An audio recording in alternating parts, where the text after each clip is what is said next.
Hello, today is the 24th of November 2021 and up to 1:20 p.m., 13:20 p.m. Tomorrow, November 25th, UK time. Moon is going to be residing in Cancer in the portion of Pushya. So Pushya is a nakshatra ruled by Saturn.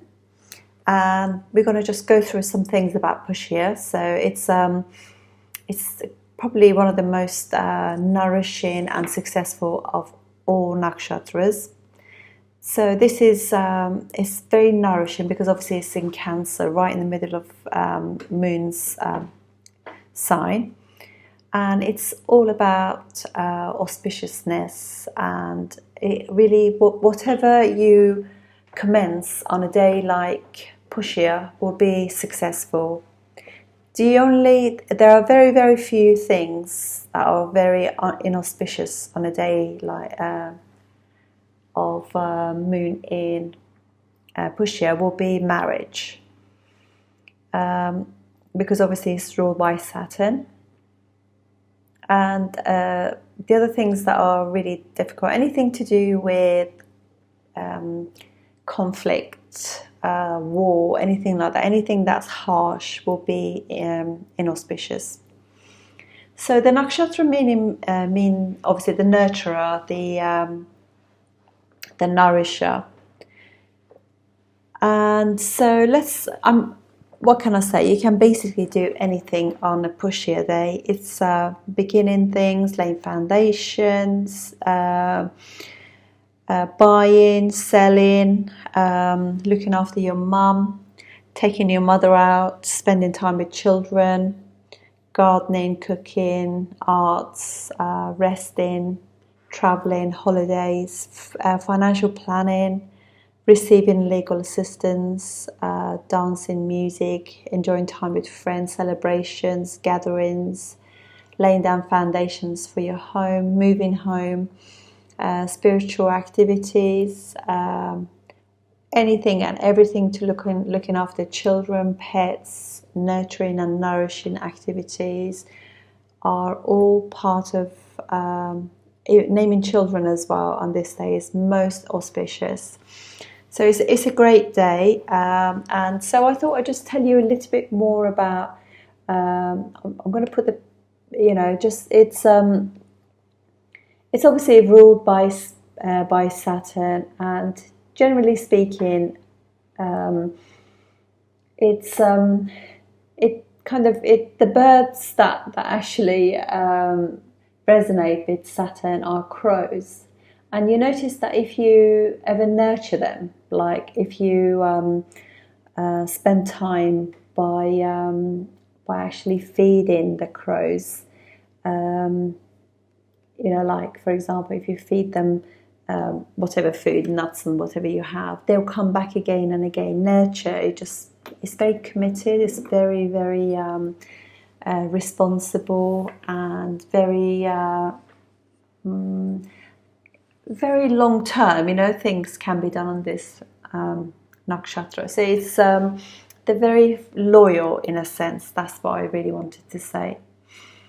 So that's that one, and just gonna do the card of the day. I haven't actually done the cards for a while, so let's see what the cards can reveal. Hi folks, it's getting really cold in the UK. It's absolutely freezing. So, right, so let's have a look what the cards, let's give them a good old shuffle. I hope you're having a good time, enjoying life. It's a very strange time now between the two lunar and solar eclipses.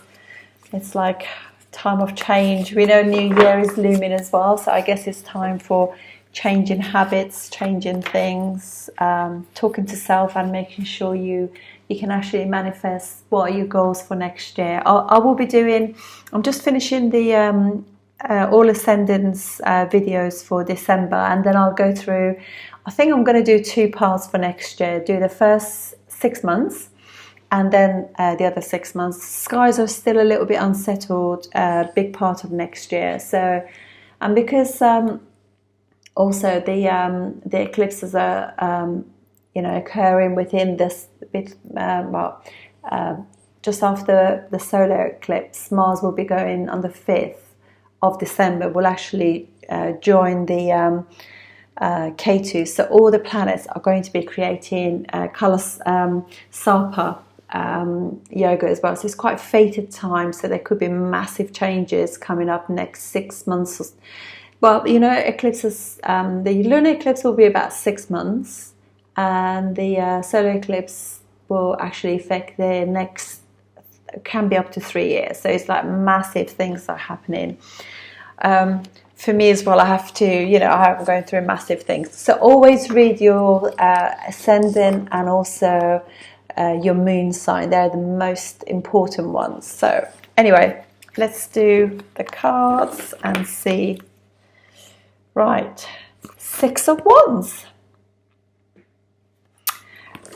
So 6 of Wands, anything with sixes. So obviously tarot cards are different to astrology. So sixes are obviously, six is a number in astrology, which is all to do with Venus. So going to pushing ahead to going for things that are important to you, the choices that you want to make. So I can see that with sixes, because sixes are not really as harsh as sevens. Sevens are the harsh cards, and the ones are kind of like progress. They give you progress in life and pushing forward. So let's see the next card on that. 8 of Wands. So swiftly moving ahead. So we put in all the hard work in, 6th house stuff, like putting the effort in and working hard and building from bottom up really, and pushing ahead quickly. And the world is there, and receive all the beauty that we deserve. So it's all about and actually it's so funny because it's all happening on Saturn Day, and Saturn is about 6th house, which is 6th house is service and not just thinking about self, but also spreading the energy and healing to other people as well. And 8th house is 8th is also a number of 8th is actually can be said if you add up the numbers in your it's like an emotional thing. 8 is like helping and things like that. So it's again a very Saturnian number. So it's longevity and all the things to do with sort of 8th house, which need changes in order to move forward. So that's quite interesting. And obviously through that, it gives you success, and the world gives you the world. And I can really truly say I'm a very Saturnian person. I've had a lot of lack, and I've had a lot of delays, disappointments and all that kind of stuff in my life. But I've always one thing I've always done is I've always worked really hard, and I've tried to be of service where I could. And now that I'm in my late 50s, I'm finally seeing the fruits of that. And I guess it's because also I'm aware that one needs to be more, show gratitude to the world, because we're not really entitled to anything, and we only paved the way for ourselves. So so I guess Saturn is saying, do the hard work, I've got your back, because it always gives you in the end, it never denies. It's just not that kind of a planet, Saturn, and it'll have your back. So that's it, folks. So remember, we are between now and tomorrow. I think I said about 3 o'clock-ish. 1:20, I think it was. Yeah, 1:20. It's Pushya. So time is good for doing all those amazing auspicious things that you can do. Just don't get married, don't get engaged, and don't have arguments with anyone. That would be the best thing. So some of the things I wanted to say, obviously now that we've done the tarot, it's like you've been working hard, and with the 6 of Wands, and it's about the effort you've put in, and actually the progress you get through that. The 8th of Wands will be pushing things forward, and then we said that we have got the star, which is the world, which is like, world is your oyster. This is really very, very in keeping with Pushya, actually. So I thought I'd discuss a little bit about Pushya as the bird. So Pushya's bird is the crow, and there are kind of 40 different varieties of crows. And they are quite magnificent in the sense that they're quite large birds. They're really pure black, and when it's really sunny, they kind of get that blue-black look to their shiny feathers. And they are quite what they do, they're very, very good at mating for life. So they're very loyal. Again, that's another trait of Saturn with relationships.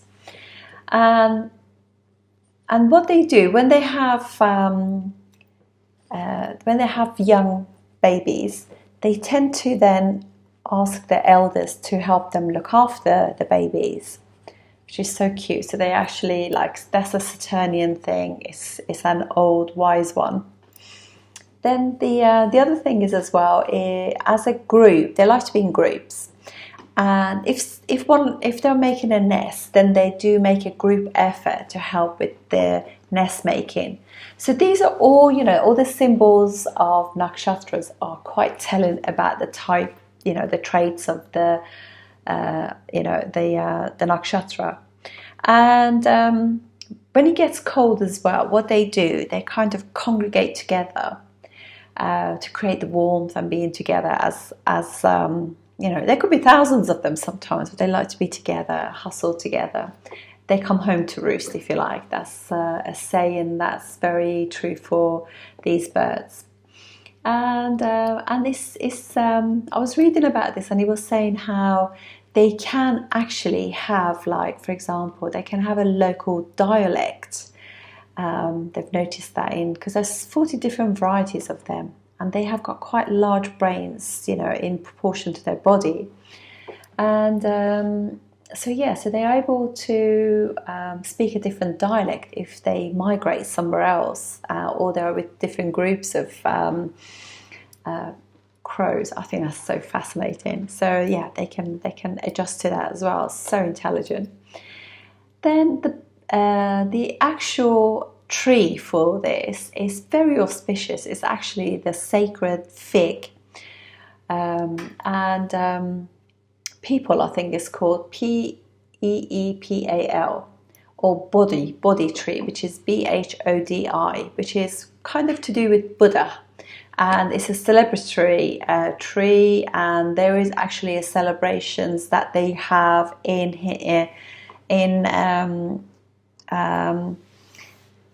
that areas, South Asian areas where the tree grows. Although it can be grown in other countries, but the fruits, the figs, if you like, they really grow in warmer climates.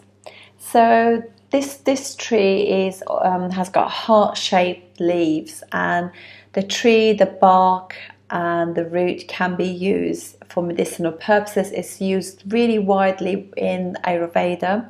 It's really good for things like gout, if you get like ulcers in your mouth, or it's really good for cleansing the blood. Just trying to think what else. Tummy sort of upsets and things like that can be used for as well. So it's got many, many different things. I think even some sexual diseases as well can be cured with this. So, so it's very medicinal, and it will help like Pitta and Kapha conditions in Ayurveda, which is wonderful. So it's calming and healing. So this is a little bit more about Pushya. I'll see you soon. Thank you very much.